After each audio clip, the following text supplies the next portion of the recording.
Today's session will continue understanding in detail about karma and karma science or law of karma.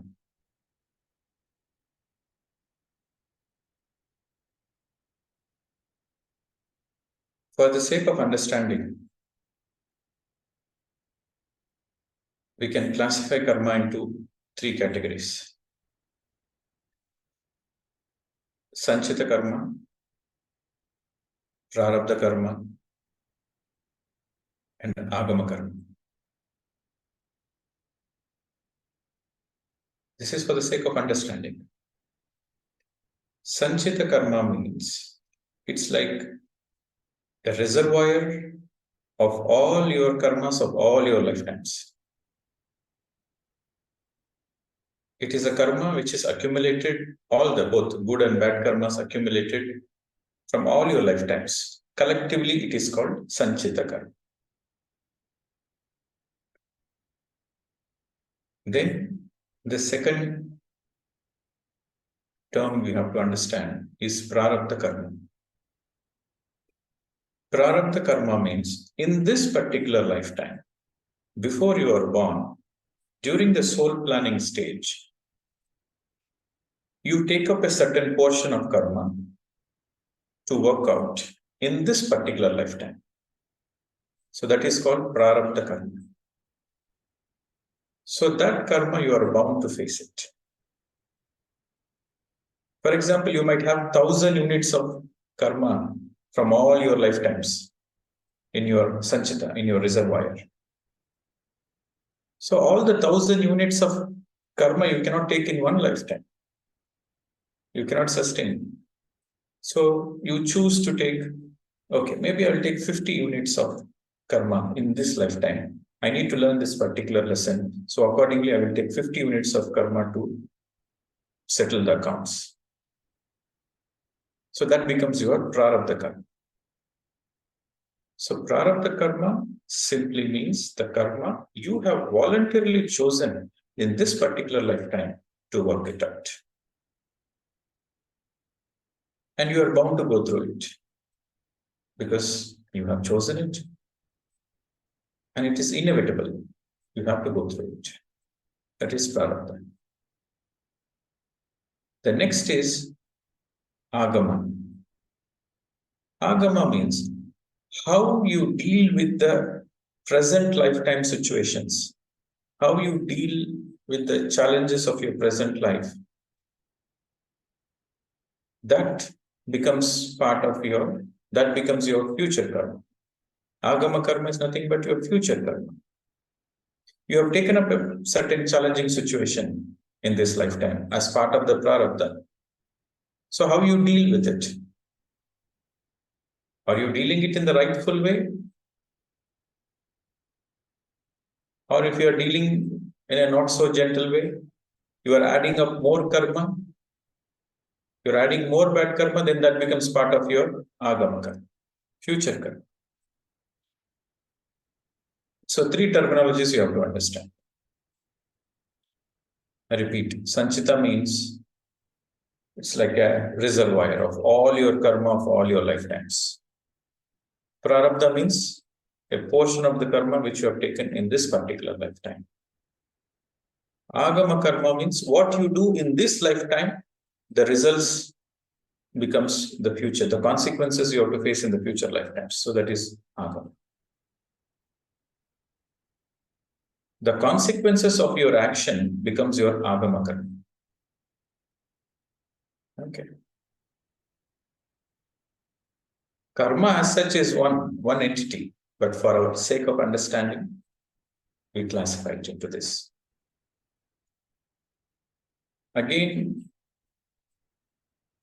there is intensity of the karma.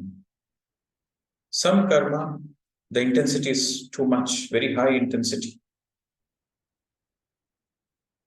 Okay. That is called dhrida. Dhrida means the intensity is very high. So this high intensity karma simply means that you've been postponing for many lifetimes to learn this particular lesson. So in this lifetime, in your soul planning stage, you definitely wanted to not to miss this lesson. You don't want to postpone any further. So the karma intensity is very strong. So that is called Drida karma. So this particular challenges starts from your very early childhood stage. Or, for example, you might be born to a particular parents who are very abusive. You can question, like, the child is innocent, and why should the child go through this abuse from the parents? Because it is Drudha karma. It's a very strong karma to be worked out. There's a very strong lesson to be learned. So these things becomes part of Drida. Or another example would be a child is born with a certain physical challenge or a mental challenge. By birth, the child is born like that, physically challenged, mentally challenged. So these karmas are Drida karma, which is part of the prarabdha. And then there is a second category, which is like Drida Adrida. Means it is not so intense. It is intense, but not so high intense. But it is intense, but you can easily reverse it. For example, you develop a certain illness. You develop a certain illness in this lifetime, a chronic illness, which is very intense. But through your meditation, through the understanding of right living, you can reverse it. You can heal yourself. You go through the self-healing process. There is a possibility of self-healing. So that is the second category. It is called mid-level intensity. Drida Adrida. It is intense, but you can reverse it. Using your willpower, you can reverse it. That is the second. The third category, karma, is low intensity karma. You can easily cruise through, provided you have a certain awareness, you are doing the right things. You can easily come out of that karma. So that is a low intensity karma. So there are three intense.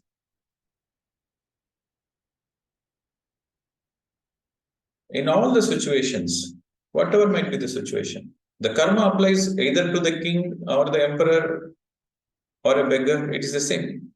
The law of karma is the same. Karma is no different for a king or it's different for a beggar or a layman. No, karma is the same. If you want to understand karma, you have to take lifetimes into consideration. Some people are born poor. Some people are born rich. Some people are born in a loving family. Some people are born in not so loving family. Some children are born in a happy-go-lucky country. Some people are born in a war-torn country. Some children go through a lot of abuse as a child. Some children are well-fed and well taken care. Why there is so much inequalities? The answer is the law of karma.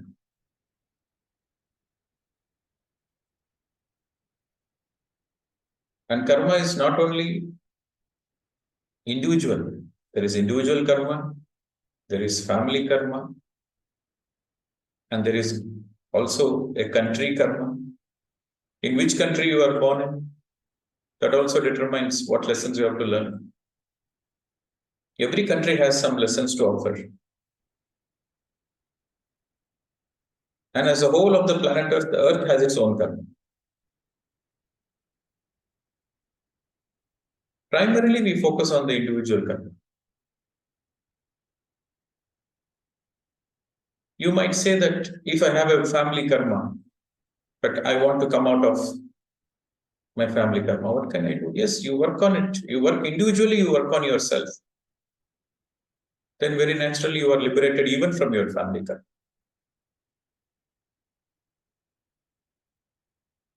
So the answer is work on yourself first. Everything else is automatically set in place.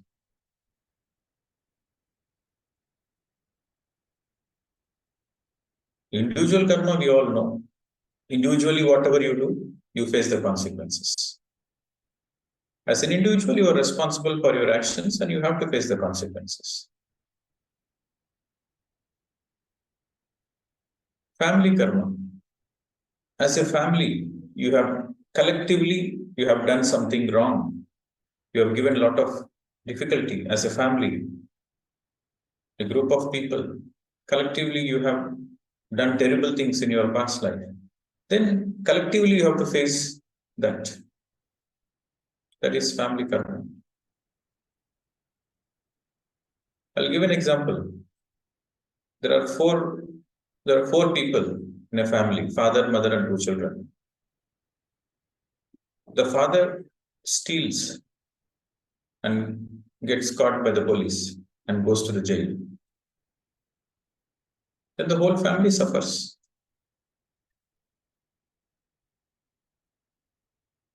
The whole society looks down upon them.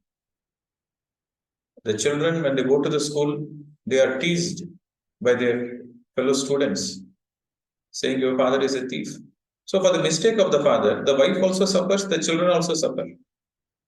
Why the children has to suffer? Why the wife has to suffer? Because it's a family karma. One person doing the mistake, the whole family suffers. It is a family karma. Similarly, there is a community karma and also a country karma. But how do you come out of it? How do you get liberated? Is you have to start working individually. The solution is with yourself. Yes, you have a family karma, but what can you have done something wrong in many lifetimes ago? But what can you do now? This moment, what can you do? You might ask a question. I have done something many lifetimes ago while I'm not aware. How I'm responsible in this lifetime? In this lifetime, I'm a very good person.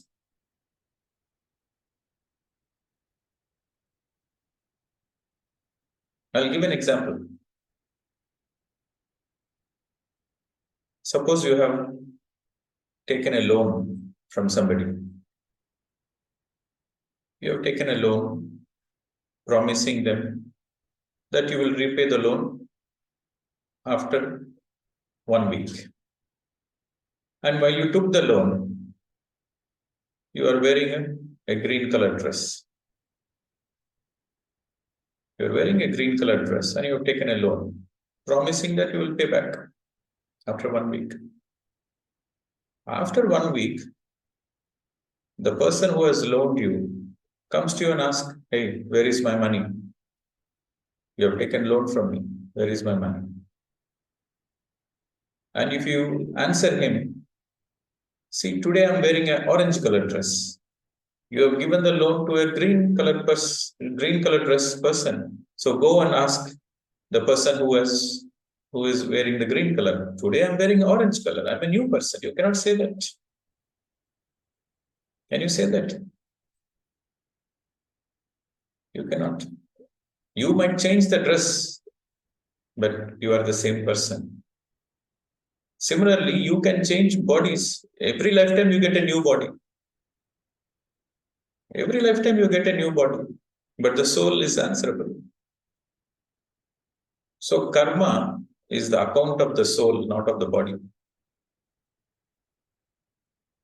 It doesn't matter. Any lifetime you take, you have to pay back. You have to settle the karmic accounts. Now, how the settlement happens, how the account closure happens, there are a few stages.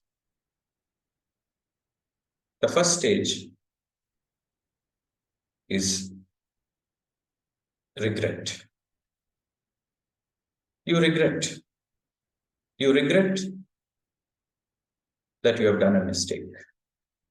You acknowledge that you have done a mistake. By acknowledging you have done a mistake, you regret. Okay, next time I don't want to do it. Okay, so the first stage is you acknowledge. So the second stage is you regret. There is a regret. You feel pain. The first stage is you acknowledge that you have done the mistake. What you have done is not right. That you acknowledge. That is the first stage. The second stage is you regret. There is a pain inside you. You can feel the pain of the other person. There is a pain inside you. It says, no, I have done a terrible thing. I will never ever do that again. I learned my lesson. I will never ever do that again. That is the second stage. So the third stage, in the first stage, you acknowledge your mistake. In the second stage, you regret it and you learn the lesson, never to do the same mistake again. In the third stage, even though you have acknowledged your mistake, even though you said sorry to yourself, to the other person, and you learn the lesson, you regret it, that is the second stage. The third stage is settling of the accounts. Yes, you have learned the lesson, you have regretted it, that's all fine. But what about the account settlement? So third stage is settling of accounts. For example, you have done 1 unit of bad karma. You settle it by doing 1 unit of good karma. So that is settlement. So there is acknowledgement, acceptance of your mistake. The second step is regret, learning the lesson. In the second step, you are free from the karmic chain. You are free from the karmic loop. But in the third step, the karmic account is closed. So you can be free from the karmic loop, but still you have to go through the suffering because the accounts are not settled. In the third step, when the accounts are settled, then you are liberated. The karmic account is closed. You are liberated from that karma. So how do the karmic settlement happens? Karmic settlement happens by doing more good karmas. That's why all the religions, all the great spiritual teachers, they say only 2 things. Do more meditation, do more meditation. When you do more meditation, what happens? Your awareness increases. More you do meditation, more your awareness increases. You know what to do, you know what not to do. You know what is right, you know what is wrong. So with more and more awareness, you realize your mistakes very quickly. You learn the lessons very quickly. So through the heightened awareness, you quickly learn the lessons and you will never repeat it. Because once you are aware you are doing the mistake, you will never do it. People do mistakes because they don't know that they're doing mistakes. Once you know it is wrong, you will never do it. People are unaware. Even when Jesus Christ was getting crucified, he made a prayer. Oh Lord, please forgive these people. They don't know what they are doing. He said, please forgive them because they don't know what they are doing. Through meditation, once you get awareness, once your awareness increases, then very naturally you regret. Very naturally, you don't want to do it again. Very naturally, you learn the lessons. Then you are out of the karmic loop. Once you decide that you will not do the same mistake again, you are out of the karmic loop. You will never do that. When I say you are out of the karmic loop, that means you will never do the same mistake again. You don't need to go through the same challenge again in the next lifetime. But the baggage of karma still exists because the third step is account settlement. So all the great masters, all the great religions, they say that do more meditation. And then number two, they say do more service, seva. So the more you do service, the more the karmic settlement happens. Don't know how much of karma, how many karma you have done in how many lifetimes, you don't know. But the more you do meditation, the more you will not repeat the mistakes.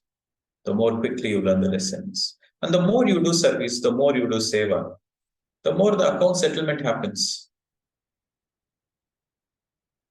For the sake of understanding, for the sake of understanding, you can say 1 unit of good karma neutralizes 1 unit of bad karma. So the account settlement is clear. But first you have to learn the lesson, and then the karmic settlements happen.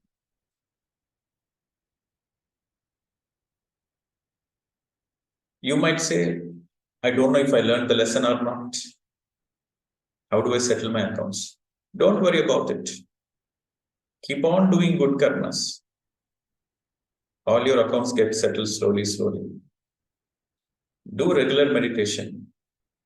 You naturally burn all your karmas. When I say burn your karmas, that means you're out of the loop. You will no more do the same mistake. When you do more service, accounts are settled. You become feather light. You become lightweight. If the accounts are not settled, you are a heavy person. There is a lot of heaviness in your heart. The more you do service, the more your accounts are settled, you become light. There is joy in your being. So that's why the emphasis is always on service. Only service doesn't help. Meditation, mindfulness, ahimsa, plus service is a complete package of neutralizing and closing the karmic accounts. Okay. Very interesting, isn't it?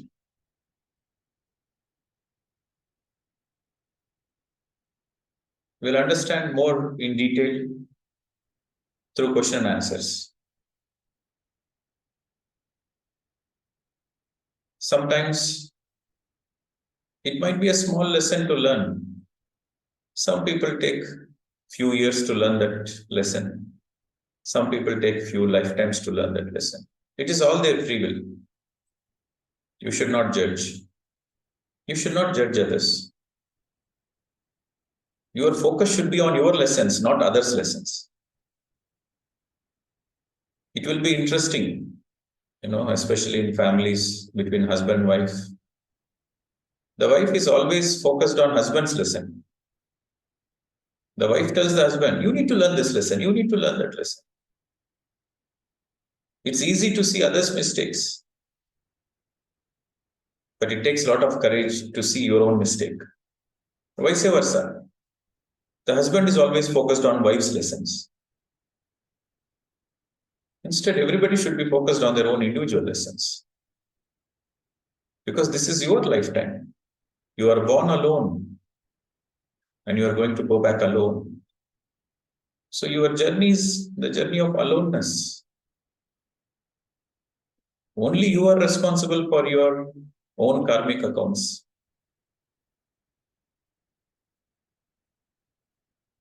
Some women say, especially the woman in India, they say that, oh, my husband doesn't like it. My husband doesn't like me doing meditation. What can I do? I want to do a lot of service, but my husband doesn't like it. What can I do? Or vice versa. The husband says, my wife doesn't let me meditate. What can I do? So you should question yourself. Is your wife or husband going to take the karmic baggage of yours? Will your wife promise you for the next 7 lifetimes, I will be your wife and I will share your karma? No wife is interested and no husband is interested. So you have to be very authentic to your own self. Your meditation journey is for yourself.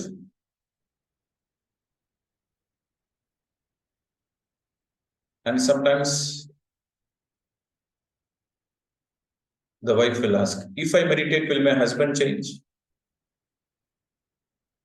If you meditate, you will change. If your husband wants to change, he has to meditate. Then they will say, I keep on asking him to meditate, but he never meditates. He never meditates because you keep on asking him. If you stop asking him, if you sincerely meditate, if you are in Mauna, then naturally he gets inspired to do meditation. If you become a very calm, pious, loving being in the family, then naturally the husband wants to follow you. The husband will come and ask you, how come you are so relaxed all the time? I want to be like you. What can I do? What are you doing? Teach me. You should become an inspiration. It's a vice versa. I'm not particularly speaking about wives. It's vice versa. If the husband really wants to inspire the wives, the husband should put meditation in practice. All the spiritual learnings he has got, it has to be integrated. If he integrates and if he lives the spiritual life, whatever he has learned spiritually, then the wife is naturally inspired. So, within the family, how can you create a shift in the consciousness within the family? Is you being an inspiration, you being an example. If you are a forgiving person, then everybody wants to forgive you. This is the point you have to understand. If you are a forgiving person, everybody wants to forgive you. If you are a peace-loving person, everybody wants to be peaceful with you.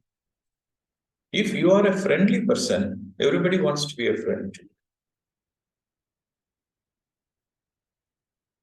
If you accept yourself, then others will accept you. If you yourself don't accept you, where is the possibility of others accepting you? When you accept yourself unconditionally, then there is a possibility of self-love. Self-love simply means you accept yourself unconditionally. That is self-love. That is the definition of love. The definition of love is you are accepting unconditionally. When you accept unconditionally yourself, then there is self-love. The love blossoms. The self-love blossoms. When you accept yourself unconditionally, you become capable to accept another person also unconditionally. Then that simply means you love the other person also.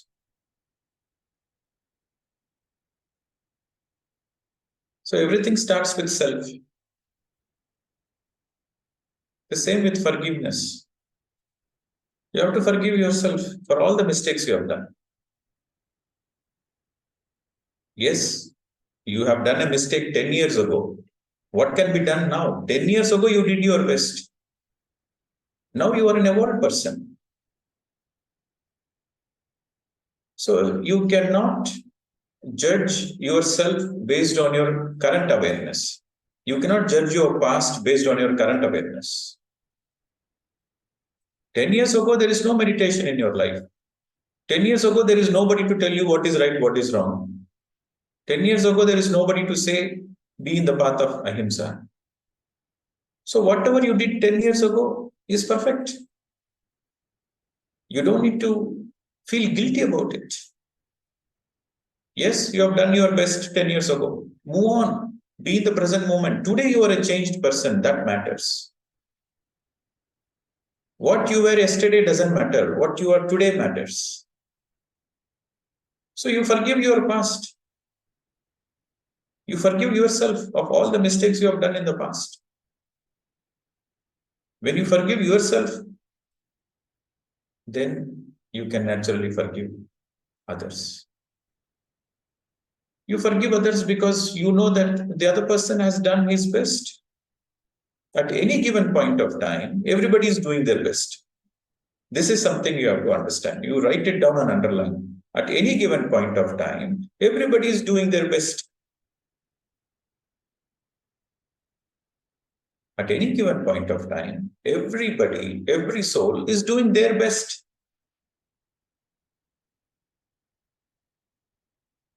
So, with this understanding, the forgiveness comes very naturally. Even if the other person is doing a blunder, you have compassion to the other person, that the other person is doing his best. You are an old soul. You cannot expect everybody to be like you. The other person is maybe a baby soul. The other person is maybe a young soul. Have compassion that you learned your lessons through your own mistakes. The other person also will learn the lessons. If not this lifetime, next lifetime. If not next lifetime, after 10 lifetimes. Everybody will learn their lessons. So you don't need to judge them. There is no complaints because there is where there is understanding, there is no complaints. You underline this point. People complain because you don't understand the other person.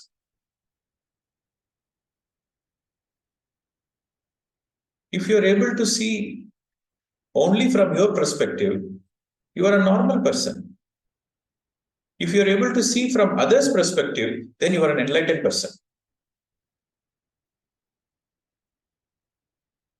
Getting to see the people from their perspective is enlightenment.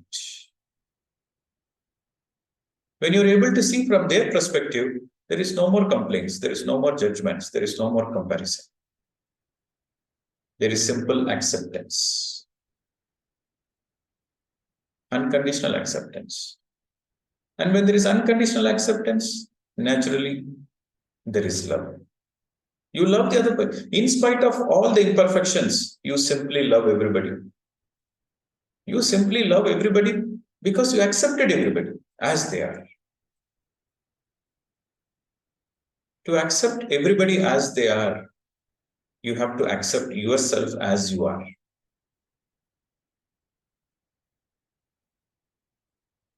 Without any guilt, without any judgments, without any comparisons. This is all law of karma. Very simple.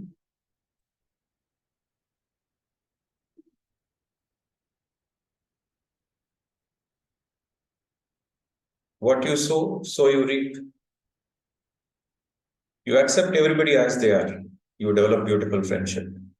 Law of karma. You have good friends around you because you accepted everybody unconditionally. There is no jealousy. Where there is no jealousy, there is good friendship. Why does jealousy come? Jealousy comes because of comparison. If there is no comparison, there is no space for jealousy. You are you, the other person is them. Everybody is unique. Everybody is unique. Everybody is beautiful. Where is jealousy?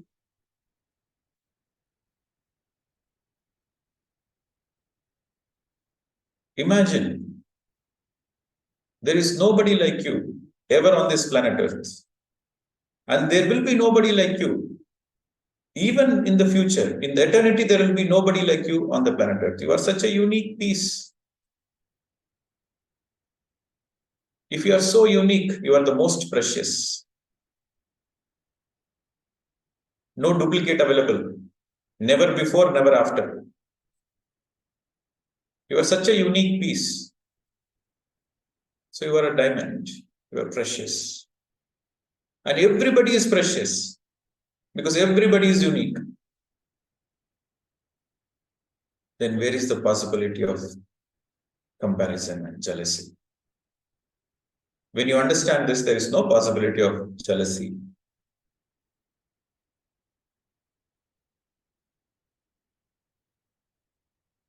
So, this law of karma is a very fundamental law.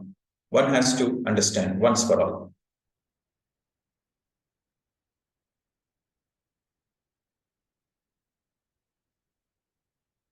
Life is precious for the person who feels himself to be precious. Your life reflects upon you.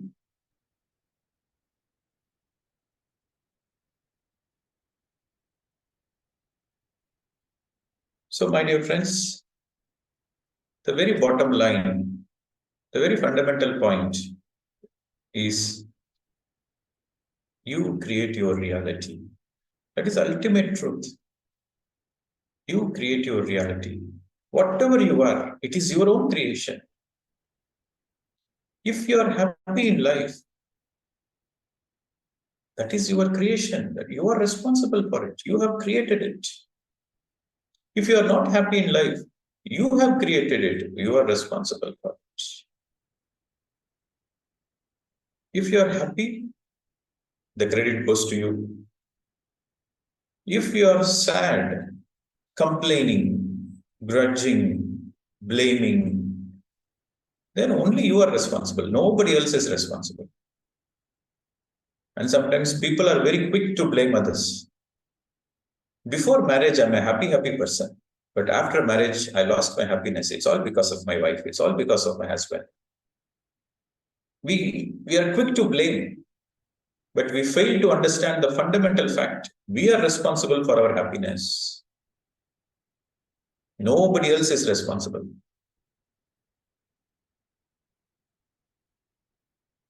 Then why before marriage, everybody is happy, after marriage, people are not happy? Why? Because of expectations. There's a lot of expectations. And every expectation leads to frustration. Expectations leads to frustrations. Expectations leads to non-acceptance. Where there is expectation, there is no acceptance.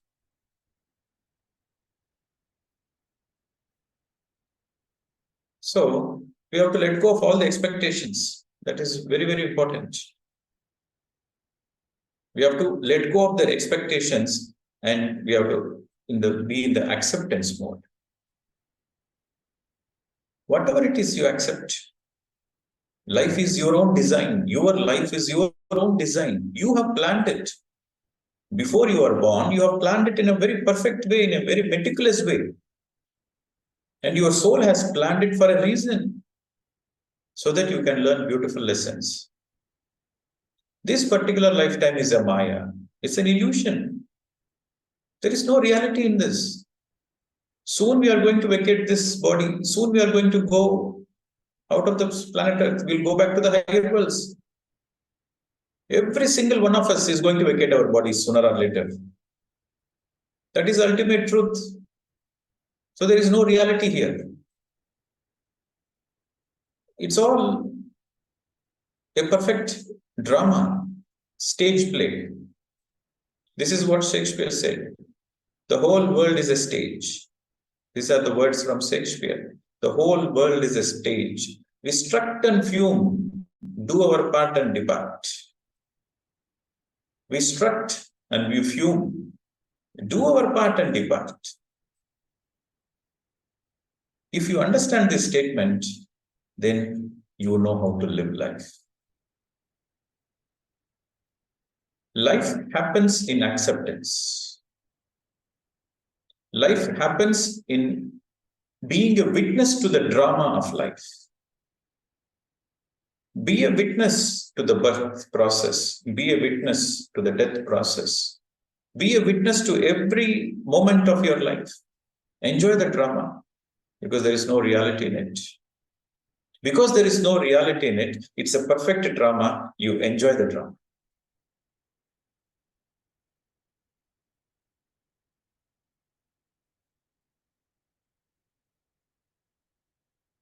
It is a paradox. Only a person who understands life is a drama can really live life totally. This is a perfect paradox. Life is a drama. But when you realize life is a drama, you live life.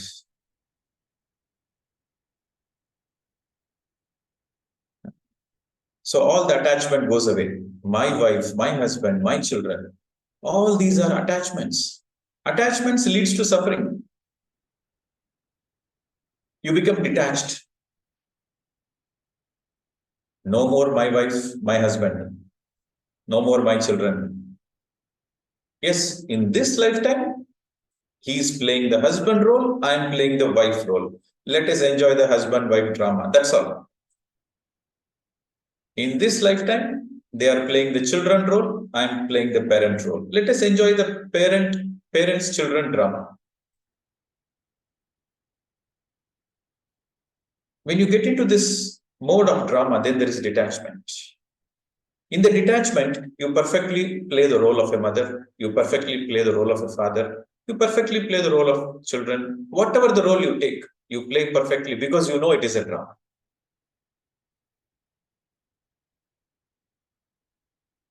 Some people have the misconception. Some people have the misconception, misunderstanding. If there is no attachment, then there is no love. It is only because I'm very attached to my husband, there is love.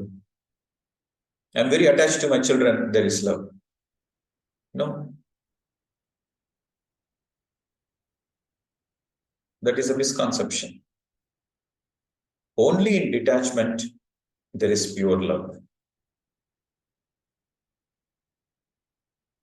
You want the husband to be himself. You want the husband to be totally himself. No complaints. No need to change. Nothing. He is perfect himself. And you are accepting him. He can feel your pure love.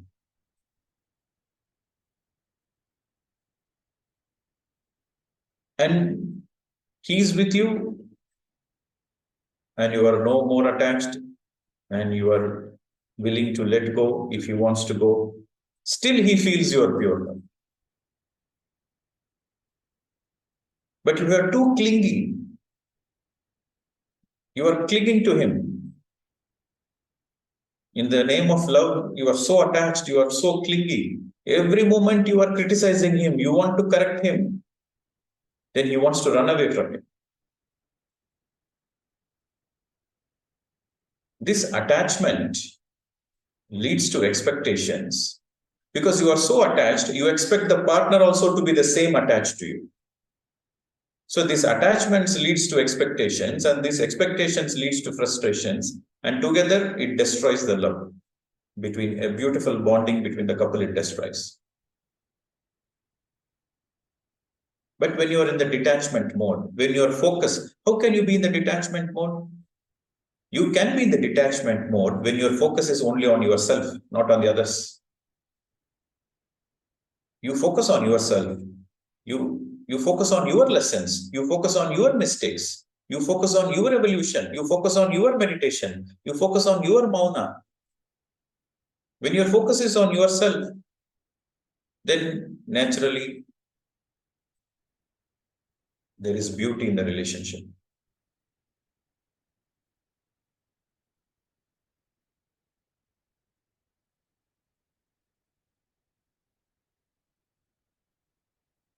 This ultimate truth, you create your own reality. Whether you like it or not, whether you accept it or not, that is the ultimate reality. There is Satyam, Parama Satyam. Satyam means truth. Parama means highest. Highest truth. The highest truth is you create your own reality. In other words, as you sow, so you reap. Okay. I can keep on going by giving many examples, many situations. But fundamental fact to understand is if you have done more good karmas in your past lives. For example, you have taken many lifetimes, but if you have done more good karmas in all your past lives, in this lifetime there will be prosperity and health. There will be prosperity, health, and well-being. If somebody is healthy, somebody is prosperous, that means they have a lot of good karma in their bank.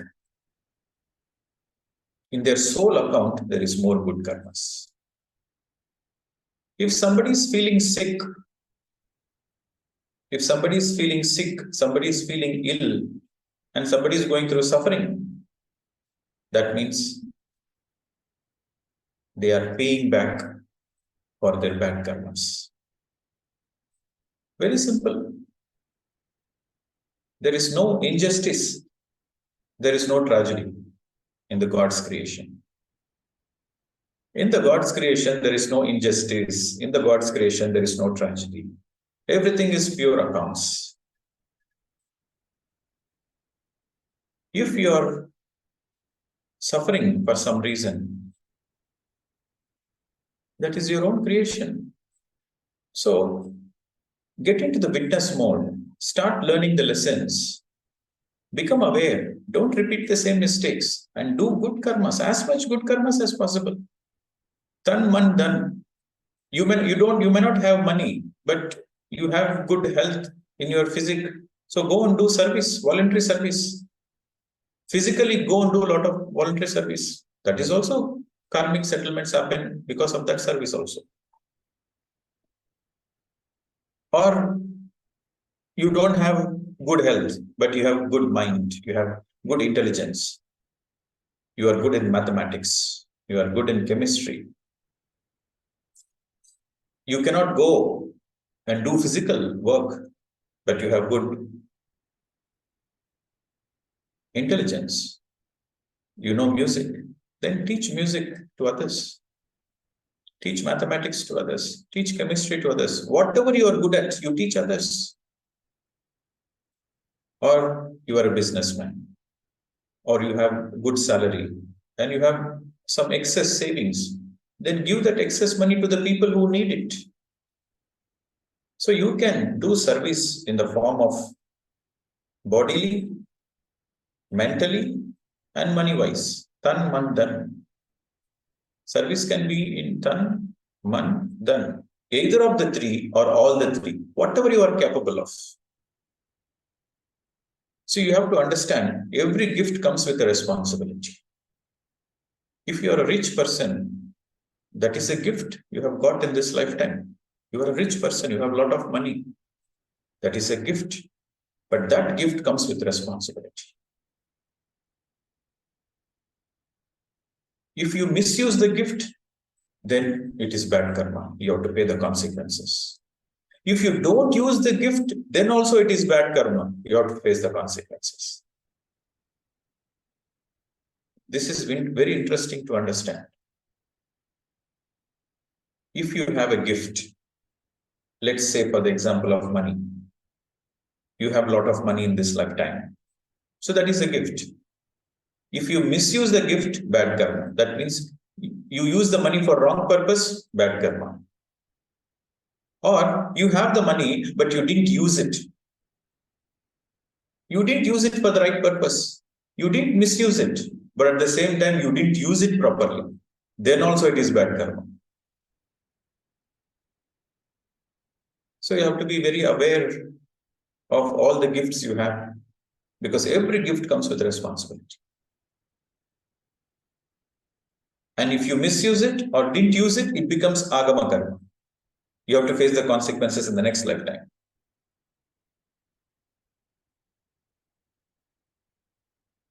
So much to understand.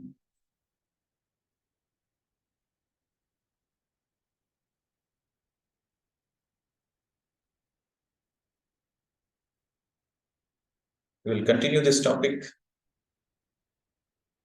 next weekend also, the same Saturday, Sunday. We'll continue this topic.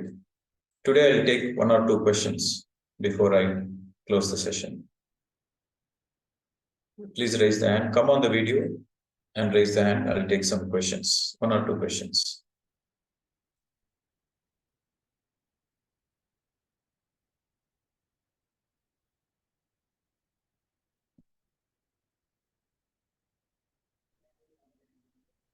Okay. नमस्ते sir. Yes, namaste ji. Sir मेरा नाम सोनिया है, मैं हरियाणा से बोल रही हूँ। Yes, go ahead.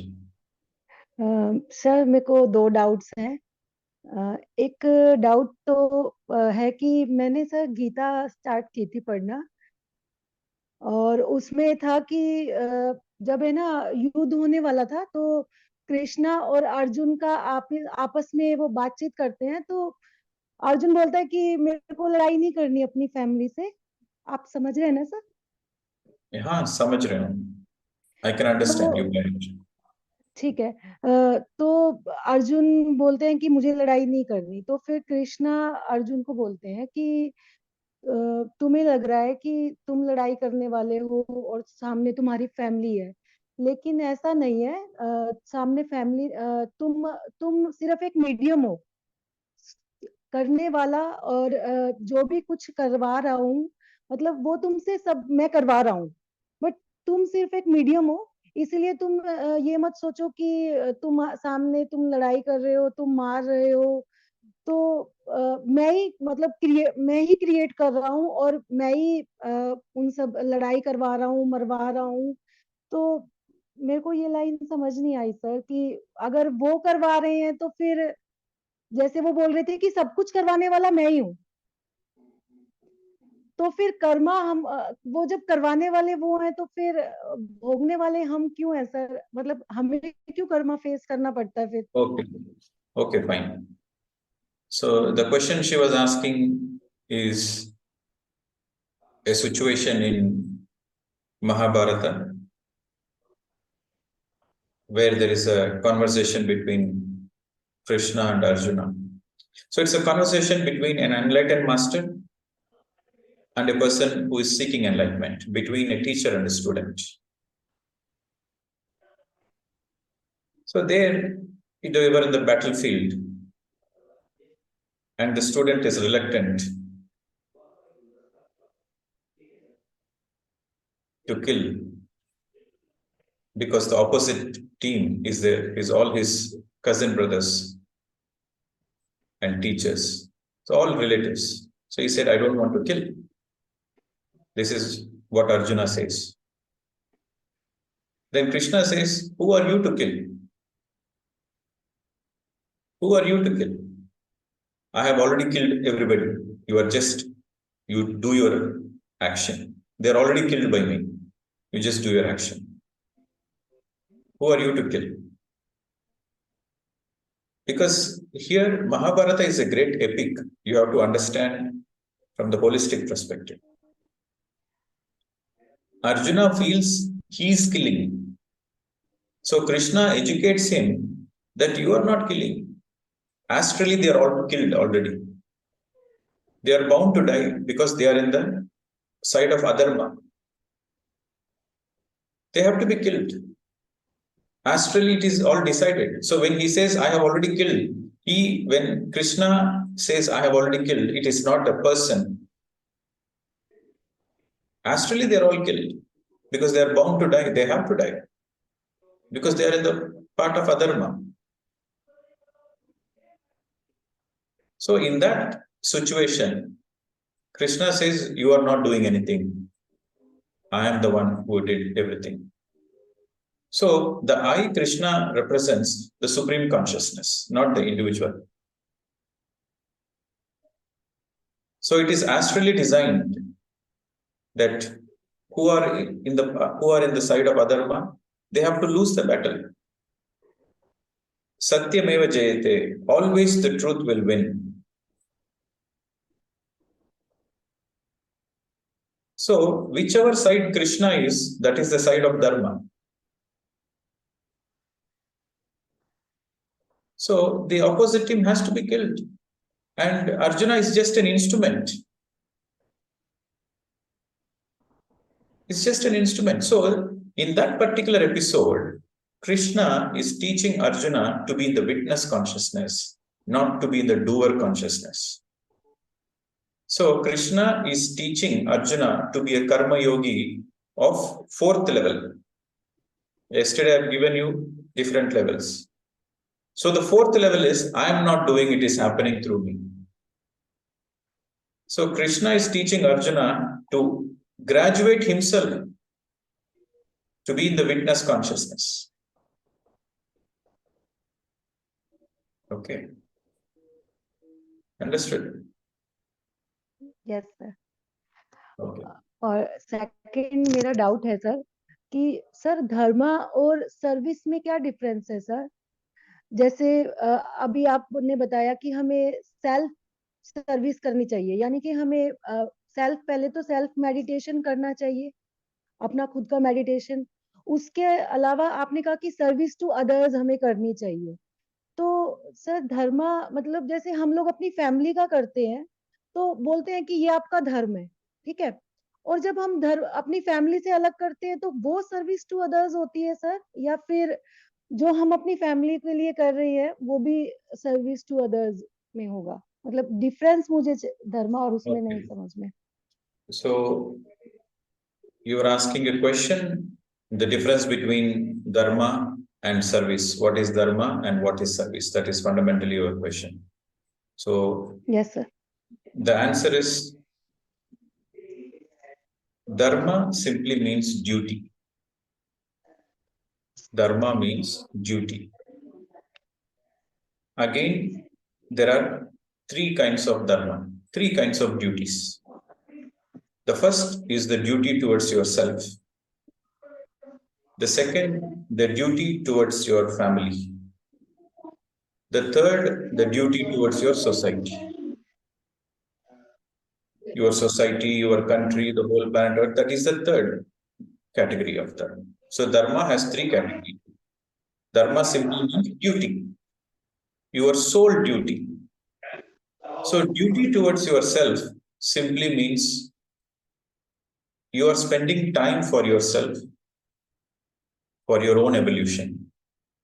That is duty towards yourself. That means you are meditating, you are practicing mauna, you are reading nice spiritual books, you are eating good food, and you are taking care of your body. That is all duty towards yourself. That is a duty, you have to do it, no other choice. If you don't do that, then you are in adharma. If you are not doing your duty, then you have to pay the consequences. Then karma comes into effect. So the first is the duty towards yourself. The second is, after you take care of yourself, see, it comes in the sequential order. After you take care of yourself, you have to also take care of your family simultaneously. You have to take care of your husband, you have to take care of your wife, you have to take care of your children, you have to take care of your parents. That is your duty. Your parents have given birth to you, so you have to take care of them. Your children are dependent on you, so you have to take care of them.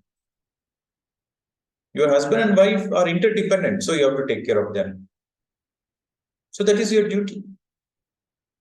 While you take care of yourself, simultaneously you have to take care of your family. In a given 24 hours, at least 2 hours you take care of yourself. 2 hours you have to take care of yourself first. Then the same day you take care of your family. In the same day you take care of your society. So when you're taking care of the society, the service, it is called service. When you're taking care of yourself and when you're taking care of your family, it is not service. It is your duty. You taking care of yourself is your duty. You taking care of your children is your duty. It doesn't come in service. But when you take care of strangers, when you take care of unknown people, when you're taking care of your neighbors who are nowhere related to you, that comes into service category. Okay. In the dharma, there is three categories, three types. One is Swadharma, then family dharma, then paradharma, which is your society.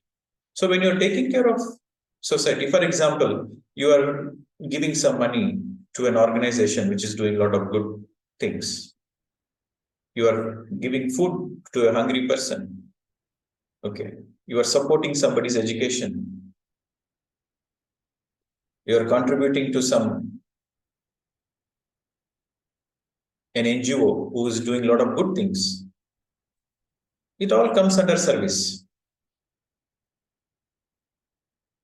Service can be any type, tan, man, dhan. Okay. So you have to understand that you taking care of yourself and your family is not service, it is your duty. You are taking care of people who are nowhere related to you, that is service. Okay. Right. So I'll take one more question. Sir, can I ask one more, sir? Later on, let us give chance to another. You are clear with the answer? Yes, sir. Thank you, sir. Okay. So, Anusha. Good evening, sir. I'm Anusha. I'm from Bombay.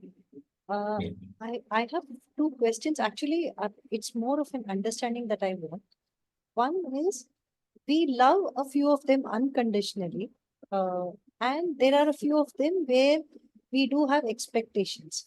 Now, we just discussed on this topic.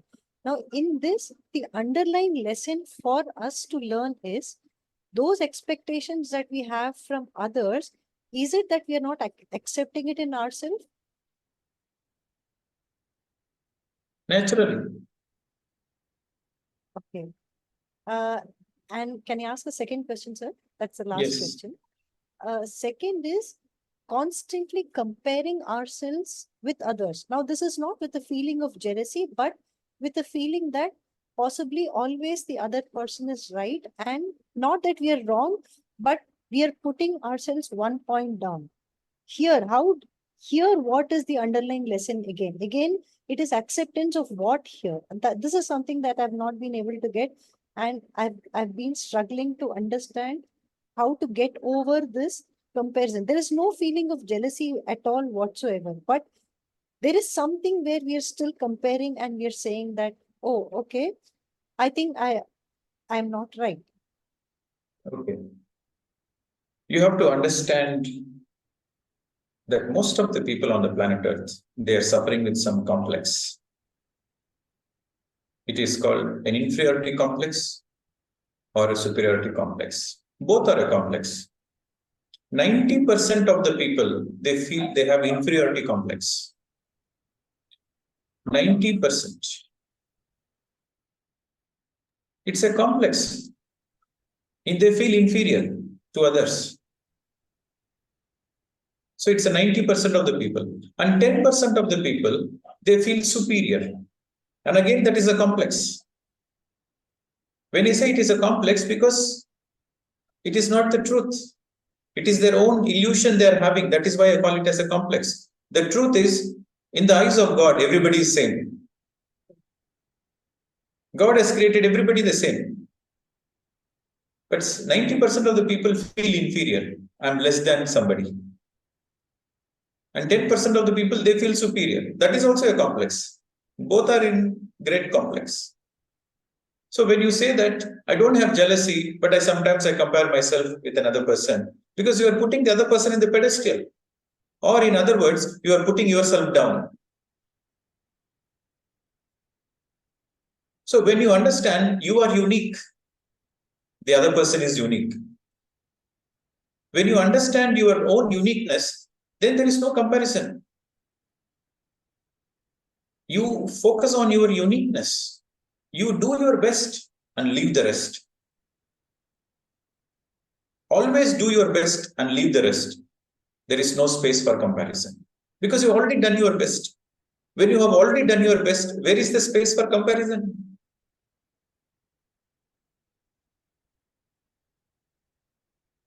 When you realize your uniqueness, there are 2 points here.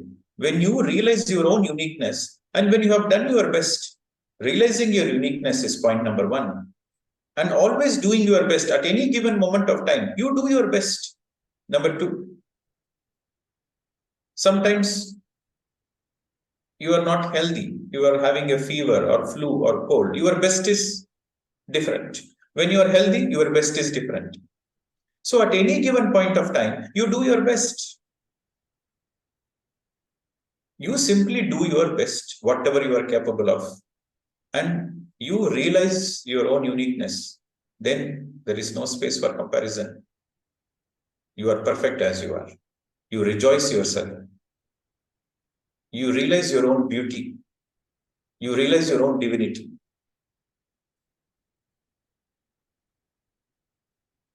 This is very easier said, sir. I think this is the most difficult thing to. That's why you need to practice a lot of practice. meditation. I agree, sir. I agree. The more you practice meditation, the more you can put all these things in practice. If there is no meditation, theoretically you know many things, but no energy to put in practice, no awareness. So with more and more meditation, you get 2 things. Meditation gives you 2 things.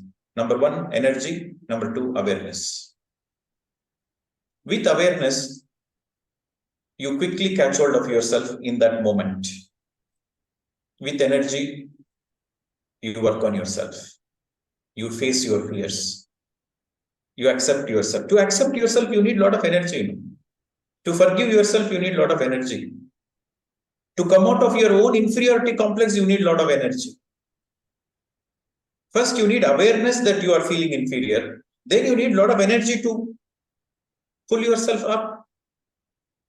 So meditation is the answer. Okay. Thank you so much, sir. Yeah. For all the people who say it is easy said than done, that means they need meditation. A person with meditation will put everything they know theoretically into practice. That is the difference between a meditator and a non-meditator. A non-meditator can attend many workshops. Philosophically, he is very strong. He knows a lot of philosophy, but no practice of meditation. So he cannot put in practice what he has learned. But a meditator is full of substance because he understands slow and steady is the only way. So a meditator always focus on one thing at a time. He will learn something, integrate it, consolidate it, then he will go to the next lesson. So that is why meditation becomes very, very important. And that's why we have built an ashram, and that's why we made meditation. We created a space for people to come and meditate. That's why there are retreats happening. Intense retreats, self-transformation retreats. It's because it is to give the practical experience of transformation, self-transformation.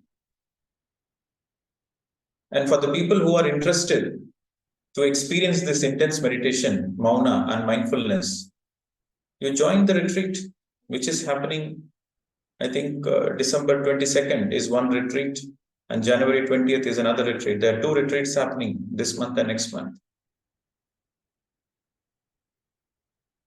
And going for a spiritual retreat is the greatest gift you can give it yourself. You invest in gold, knowing that it is precious. But you are much more than precious than gold.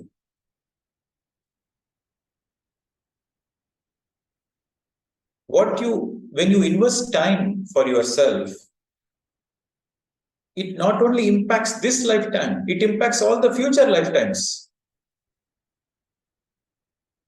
You save yourself from all your future karmas, which you will do unknowingly, unconsciously. So I would say that is why it is called a retreat. You are giving a treat to your own self. If you eat an ice cream, it is a treat for once. If you participate in a spiritual retreat, a meditation retreat, it is retreating. It impacts every day. You meditating and you getting into a mauna practice and you getting into the mindfulness practice, it is going to help you. It is going to be a retreat every single day in your life and also for the future life. So please put meditation in practice every day. Everyday meditation, once in a day mauna. Everyday meditation and once in a day mauna. You begin with this, then slowly things will unfold for better. Okay. Right. So 2 more hands raised. I'll quickly answer these questions. Please don't raise any more hands. Yes. Vasilika. Hi, Pradeep ji. Thanks for unmuting me. And first of all, thank you so much for this session. As you said, always excellent and interesting topic. So even if you take once again with the same involvement, we all will listen. So such a topic is this. So thank you so much. So I have few questions, Pradeep ji. So let me start on that quickly. So till today, or I would say before knowing about karma, so far whatever I have asked to God, whatever I have prayed for, I have been blessed. So I thought I'm such a blessed one to get everything that I ask for. Okay. So after I came to know about karma, I got into a point to realize that everything that I get is because of me, because of the good karma that I did in the past, or that I have done in the present, or everything that I lose, or every suffering that I go through is again because of me. So I understood that karma is playing its role, okay, for the good and the bad that I receive, or the lessons that I learn. So now, what is the role of the God? What are the role of these spiritual masters? If karma is playing its role in, if karma is designing my life, then what is the role of these spiritual masters? How they get into my life? And like, if see, literally for me, the word God is replaced by karma. So who is God, or how he helps me? How can I connect with him? What is the You are role of spiritual masters? you are perfect in your understanding. Okay. You see, Gautam Buddha never used the word God in his lifetime. If you see all the Buddhist scriptures, not even once he has used the word God. Okay. He uses Dhamma. His teachings are Dhammapada. Dhamma is a Pali language. It is in Sanskrit, it is Dharma. Okay. So you can replace God with karma. It's perfectly fine. Okay. And if you ask the role of a teacher, the role of a teacher is to guide you into that scientific aspect. It is like a GPS. You don't know how to go to a particular destination. Then you use the GPS. The GPS helps you to reach that destination. So the role of a spiritual teacher is to guide you to take the right direction. Okay. So that you are out of the suffering. This is the 5th category. Because the 4th category, they are already liberated, but they want everybody else to be liberated. So that is the 5th category. In the Yoga Parampara, or in the Karma Yogi stages, there's a 5th stage, where after they realizing truth themselves, they want to guide others, they want to help others. It is purely out of love, because they realize they are no different from others, because they are in oneness consciousness.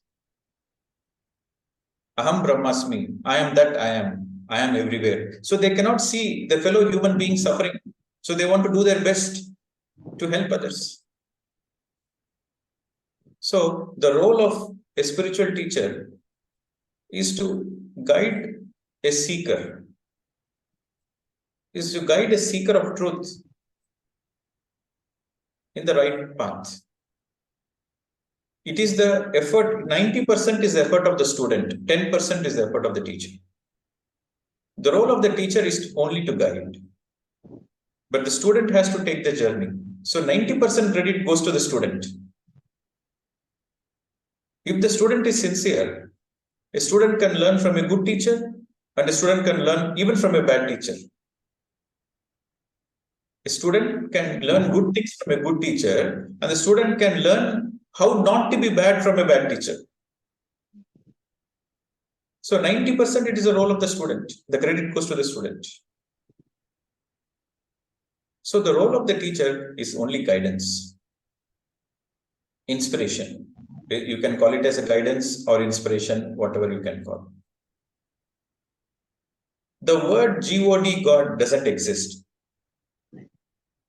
The word God, God doesn't exist because you are God. Everybody is a God. Everybody is a creation of God. Every creature is creation of God. Whether you call it as God or creation or all that is, or universe or existence, whatever you call, it is the same. You can call it as divine or supreme intelligence, whatever you call it is the same. In Sanskrit, it is called Jivatma, Paramatma. Jivatma means individual soul, Paramatma means all that is. And theoretically, you understand these things, but to realize it practically, you get into service. You will understand what that oneness feeling is. When you do service unconditionally, you feel that you and the other person are the same. When you're serving food to the other person, you realize that the other person is you, you are the other person. That feeling of oneness is the feeling of God. Okay.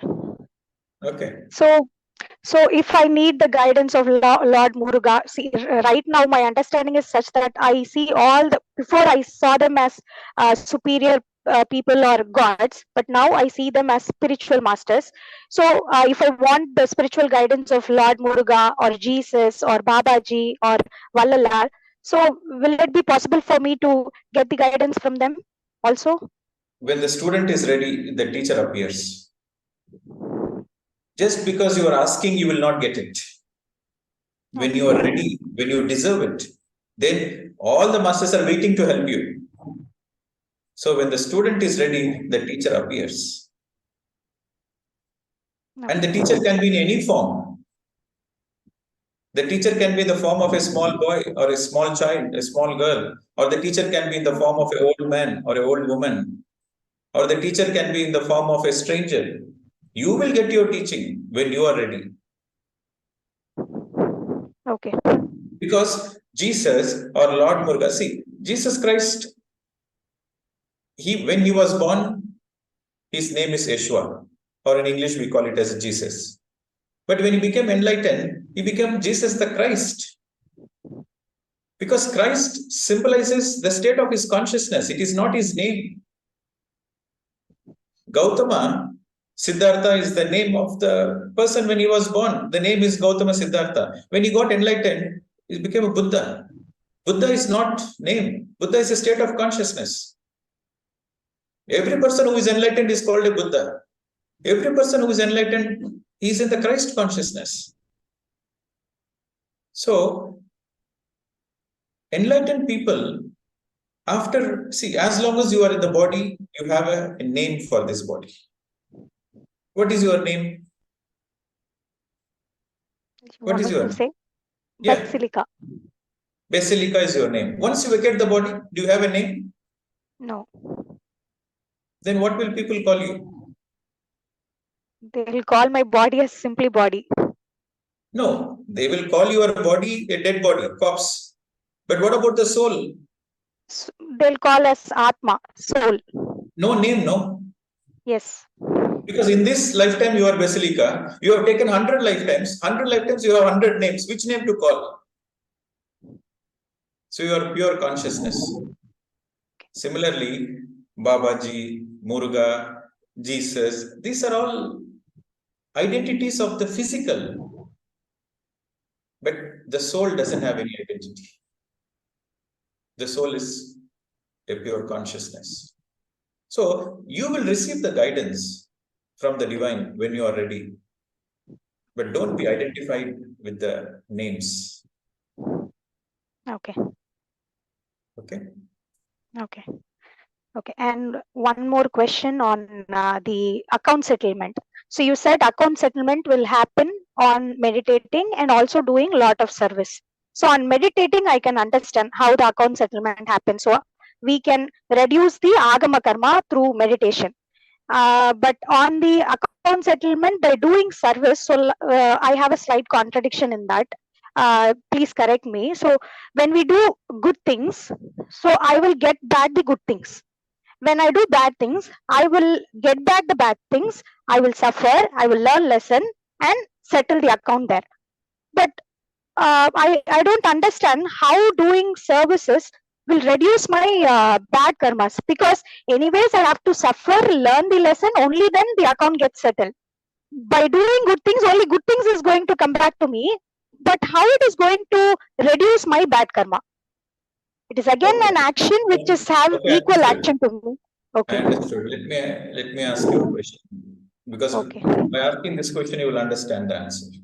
Okay. Suppose, imagine a situation. You are a good person. You do a lot of annadana. You give a lot of food to the poor people. In this lifetime, you are a good person. You do a lot of annadana, food donation you do. Because you have a soul calling that you have to do a lot of food donation.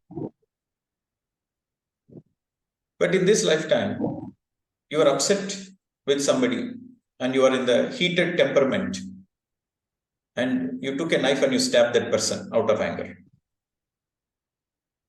Now, you have killed somebody and also you have done a lot of good karma in the same lifetime. So now doing this good karma will neutralize what you have done? You have killed somebody. You have killed somebody. At the same time, you have done a lot of donation. Will that balance? No. According to me, no. Yeah, you are This will right. create one karmic account. This will create another karmic account, which is positive that side and negative this side. You killing a person is a separate chapter. Correct. For that, you have to learn, you have to regret, you have to first accept the mistake, you have to regret, you have to learn the lesson. Then the karmic settlement happens for that killing. It might take many lifetimes, or it might happen in this lifetime also, depending on your free will, your free choice. Okay. So you have to first learn the lesson, then only the settlement happens.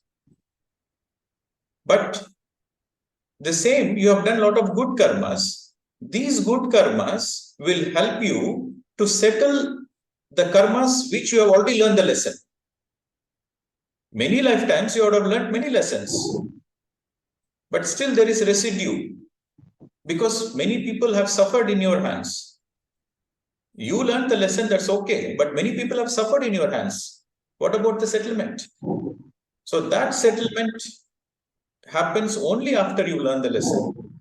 For example, there are 10 karmas. But Master, sorry to interrupt you. Sorry. No, don't interrupt. Be in the listening mode. Fine. Fine. Okay, I'm trying to explain something very interesting. Okay. Sorry. There are 10 karmas. Example, I'm giving an example. There are 10 karmas in your account. Okay. So out of the 10 karmas, karma means a tool to learn the lesson. So 10 karmas leads to learning 10 different lessons. You are clear? Yes. You're clear until this point? Karma is a tool to learn lessons. For example, you have 10 karmas. So these 10 karmas leads you to learn 10 different lessons. Right? Correct. So you have learned 5 lessons. 5 lessons you have learned. That means you have accepted and you have regretted and you realized it's a mistake and you learned the lesson and you learned not to repeat it. You felt the pain of the other person and you learned the lesson. Still, you have learned it, but the settlement didn't happen. When I say the settlement didn't happen, what I simply mean is you killed somebody. You realized that killing is wrong. You realized, you regretted, you felt bad that you've taken a promise that you will never ever kill anybody. You learn the lesson. But what about the family of the person who got killed in your hands? Because you killed that person, his whole family is suffering.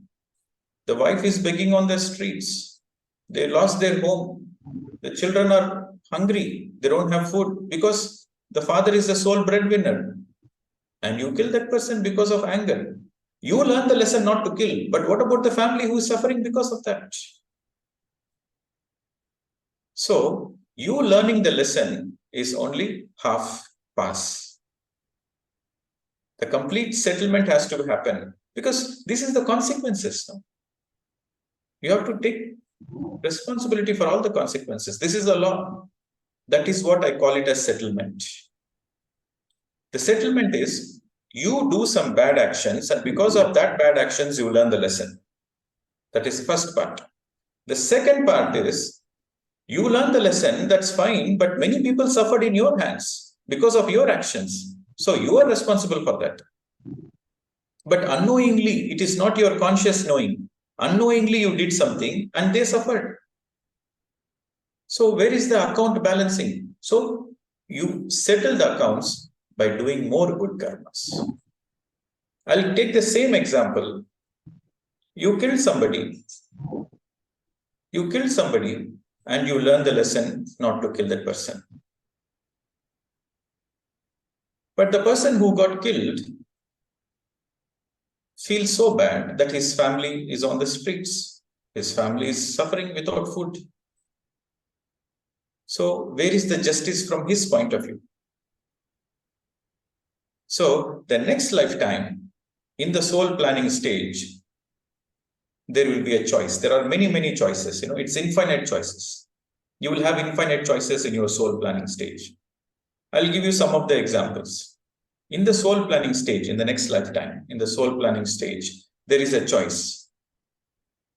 He got killed in your hands. Even though you learn the lesson, but the karmic settlement has to happen. So you give birth to the same person who got killed by you. So by giving birth to the same person, by taking care of that person from the childhood, so you are settling the karma. That is one possibility. The other possibility, you kill that person, you learn that lesson, but what about the family? So the next lifetime, you take care of their family. You provide education to them. You take good care of them. So that is another possibility. Or the third possibility is you don't need to take care of them, but there are many people who are suffering. So take care of all the people. In that way, all the accounts are sorted out. I'm given one example in one lifetime. For example, you have taken 100 lifetimes and 100 lifetimes, 100 different karmas. Where is the settlement? So the settlement is not directly to one-on-one. The settlement is to the collective. So settlement is a must for you to be liberated. And the question mark is, you have taken 500 lifetimes. How many people you will go and search and settle the accounts? Because the other person who got killed by you, maybe he moved on. Maybe he forgave you and he moved on in his journey.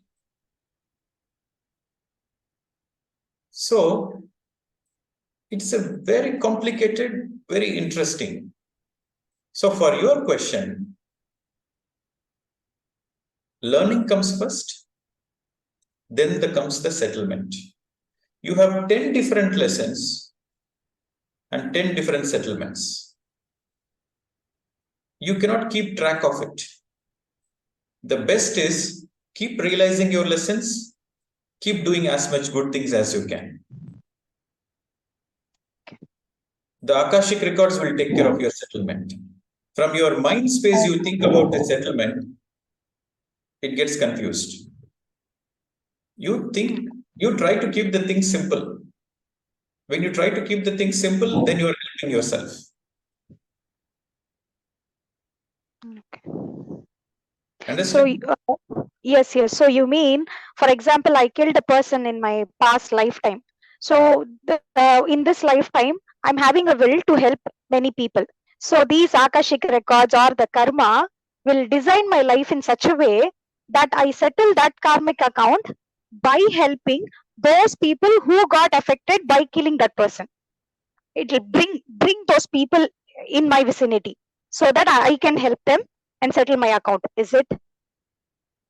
So everything is karma Not ultimately. necessarily. It's not necessarily the same people. That's why I said karma is not individual specific, it is collective. So that family got affected by you, but that family moved on. They don't need your help. How will you settle? So you settle to somebody who needs help. Okay. It is not necessary. See, it is both the ways. Sometimes you design your lifetime to help the same person. Sometimes you design the life in such a way you help other people who are suffered by others' actions. Okay. So sometimes it is individually the same person you are helping. Sometimes the other person moved on in his life. He has evolved to another level. So you help other people who are in need. In either ways, your action matters.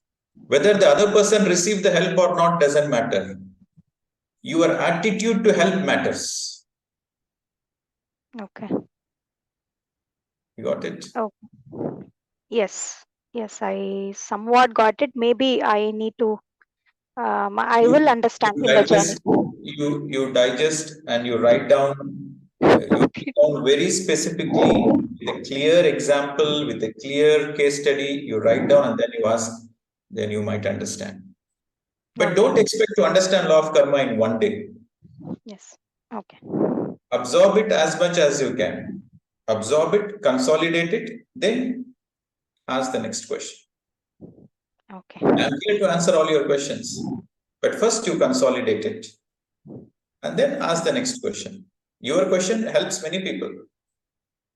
And sometimes it is like this, you say that, oh, this karma is so confusion. Only out of confusion, clarity arises.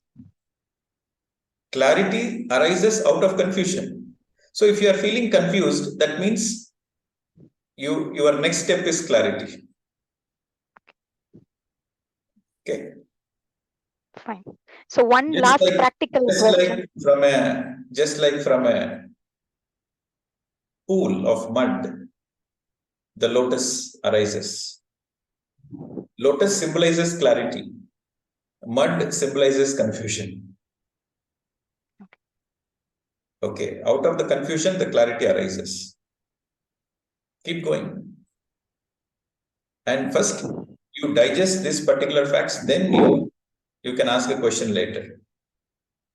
This one practical date because yesterday I faced it, so I was waiting for the whole week to ask this to you. Please, Okay, only one question. Okay. So I am for the past, I mean, since I came into meditation, I converted into vegetarian. So I am a vegetarian, and I also don't want to torment or torture any animals. Having said that, for example, if I'm cleaning my house, so in this week we deep cleaned our kitchen. So what happened is I came across a bunch of cockroaches and centipedes. Okay. So if it is one individual insect, what I'll do is I always try to save them. I pick them up and leave in the garden. But when I see bunch of them, I don't know what to do. I end up killing them, going against my consciousness or the inner voice that I get, not to harm animals or kill any living creatures. Okay. And even mosquitoes. I say my husband ask him to follow vegetarianism. I follow vegetarianism for my 1.5 years old child. But what I do is when a mosquito bite my child, I just kill the mosquito. Even if it bites me, I kill the mosquito. So I'm on and off going against my policy. So as a meditator, how do you handle handle such situations? What do you do if a mosquito bites? I don't know. I know it's wrong, but what to do? I even prayed not to get such Okay, situations. okay. The answer is very simple. God, why are you sending these much insects to my house? Okay. All right. The answer is very simple. Can you hear me? Is it audible? Yes. Okay. So the answer is very simple. You try, you do your best to be in the path of ahimsa. But sometimes you end up killing. What do? Do more good karmas. Okay. Okay. Mosquito, see, when a mosquito belongs to dark force, mosquito is part of the dark force. So it comes and sucks your blood. Mosquito is not a peace-loving creature. It tortures you. It sucks your blood. So what do? You have a choice to be magnanimous, to let the mosquito drink your blood. But sometimes you are so irritated that you want to kill the mosquito. Okay, kill the mosquito because it is coming and harming you. So you kill the mosquito. In return, do more good karmas. So it balances out. Okay. Okay. Okay. Fine. I'm speaking about this pest.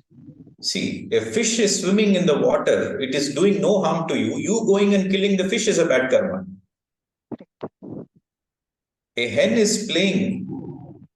A goat is happy by itself, living its life. You are killing a hen or a goat or any living being for your food. It is bad karma. But these pests are coming and troubling you. It is making your life hell. So you kill it. It doesn't come under the karma category. But you have to still settle the accounts. So do more good karma. Okay. Okay. Okay. Fine. Thank you. Yeah. So one last question. Ritu Agarwal. Hello, sir. Yeah. Good afternoon, madam. Good afternoon sir. Sir मेरा question है body detox को लेके. जैसे मुझे meditation के through पता चला कि मुझे बॉडी डिटॉक्स करना है पंचकर्मा के थ्रू, जो आयुर्वेदा में बताया गया है. तो मैं जैसे 1 ईयर पहले आया था, बट मेरे को सारा क्लैरिटी नहीं मिला बस. बट अभी थोड़ा दिन पहले सब क्लैरिटी हुआ, अंदर से आया. तो मैंने शुरू किया, तो उसमें सर पंचकर्मा की जो भी प्रोसीजर है उसमें कुछ आयुर्वेदिक मेडिसिन भी हैं काफी. तो मेडिसिन सर मैं लेती नहीं हूँ इधर. मैं 1.5 साल से तो मैंने कोई मेडिसिन नहीं ली है. तो क्या आयुर्वेदिक मेडिसिन हम ले सकते हैं? क्या है मतलब कि जो मेडिसिन को लेके है? Okay, you can take medicines in emergency situation. हाँ, Medicines are always for emergency situations. You can take medicines, but normally you are going through detox. What is detox? Detox simply means that you are reducing the intake of your food. You are eating more fruits. You are drinking more water. You are taking more juices. That itself is a detox. You don't need to specifically take any medicines for detox. Detox simply means you avoid taking cooked food. You be on more fruits. You be on more juices. Eat 1 meal a day. And that meal should consist of fruits, salads, boiled vegetables. Then the natural detox automatically happens. You don't need to specifically take any medicines unless there is an emergency, including I'm speaking about Ayurvedic medicines. Unless there is a certain emergency, you don't need to take medicines. Your food should be your medicine. Yes, sir. Sir ये मेरे को बहुत दिन अंदर से आ रहा है, but क्या है ना, मेरे को कॉन्स्टिपेशन का मेजर प्रॉब्लम है बचपन से. वो एंसेस्ट्रल का कुछ है, तो वो Whatever might be the problem, you do meditation first. Do meditation first. Then eat more fruits, drink plenty of water. Don't eat 3 meals a day. Reduce it to 2 meals a day. Then reduce it to 1 meal a day. and 1 meal a day, rest of the time eat more fruits, more salads, drink plenty of water, then naturally all the problem disappears, including constipation. But you need a willpower. You need a lot of willpower to go through this change in your food habits. So meditation gives you that energy. Meditation gives you that willpower so that you can detox very naturally. So first is meditation. Do 1 hour meditation, 2 hours meditation, 3 hours meditation, whatever is possible. Do meditation first. That itself detoxes all your blocks, energy blocks in detoxes. Then it becomes easy for you to be on a healthy diet, fruit diet, liquid diet. That is perfect detox. Okay. Okay, sir. Okay, thank you so much, sir. Yes. All right, friends. So thank you very much. I think we have extended the time for more than 1 hour, but it's very interesting. That's why so many people are still online. So we'll continue this topic with more questions and more examples and more case studies next weekend, Saturday and Sunday. Thank you very much. Namaste to all of you.